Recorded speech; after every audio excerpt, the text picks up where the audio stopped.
You've probably heard the phrase before. When life serves you lemons, you make lemonade. It's a call to look and to see things differently, to consider a different way, gather a better perspective. And certainly in our readings today, people needed to have a better perspective. In the story of Moses dealing with the Israelites, you can imagine he's going past all of these tents, and the people are outside their tent, perhaps trying to get a little bit of air. And what are they doing? They're talking about the food that they used to eat when they were in Egypt. They're longing for all of that food. But what they're forgetting is they were slaves. They had a miserable life in Egypt. They used to have to gather their own straw to try to make bricks because they were slaves. And they would be beaten if they didn't collect enough straw. If they didn't make enough bricks, they would be beaten. They seem to have forgotten that. And all they focused on was the food that they used to eat in Egypt. They're complaining because they have this manna.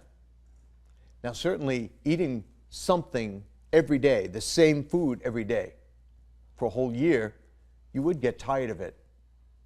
But they seem to have forgotten that they cried out to God. God heard their cry. God rescued them. And God brought them to this desert area. And He's going to bring them into the promised land. And in the meantime, God is feeding them every day. They seem to have forgotten all that God had done. And what they were really doing, one family after another, was simply whining about how difficult their life was. Moses, he too begins to whine. He's tired of these people. He feels burdened by them. Neither the people nor Moses approached God the way they could have, the way they should have. If they'd only asked God, please, Lord, give us something more. Lord, could you bring us something different? Could you bring us some meat? God heard their whining, their complaining, and God did something for them. Every night they would have quail, so that was their meat. They asked for it and God gave it to them. Moses was complaining about the burden of leading these people, and God raised up for Moses 70 elders to help him with the dealing of the people. They should have prayed. They should have asked God. They should have shared with God their difficulties. But all they did was whine. It's important for us to remember how they approached God in their difficulties. And then in our gospel, the apostles see a difficulty. The apostles recognize that the people who are listening to Jesus haven't eaten in hours. They have a sense that these people are truly hungry. But instead of coming to Jesus and say, Jesus, what can we do to help these people? They simply say to Jesus, dismiss them. Have them go to wherever and get food. Send the problem away. And Jesus had a different answer. He says to the apostles, give me what you have. A few loaves of bread, a few fish. But then Jesus takes that. He blesses it. He thanks the Father for it. And then he has them distributed to everyone.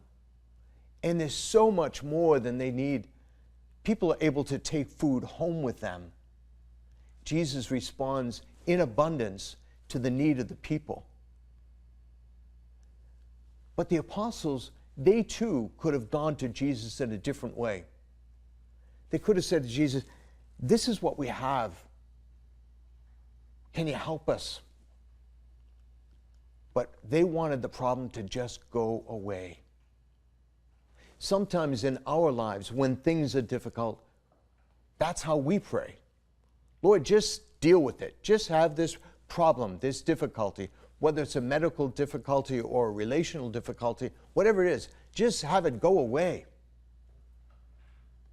When instead, our gospel gives us a different approach.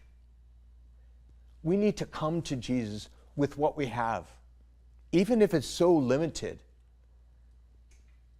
Offer it to Jesus. Jesus, this is all I have. Can you do something with it? And Jesus will do something wondrous with it. So this morning, rather than taking the lemons that life is serving us and becoming sour through them, instead of that, let's choose to make lemonade. Let's choose to be positive. Let's bring to Jesus who we are, what we have. Say, Jesus, I ask you, please do something wondrous in my name, with me, for the service of others.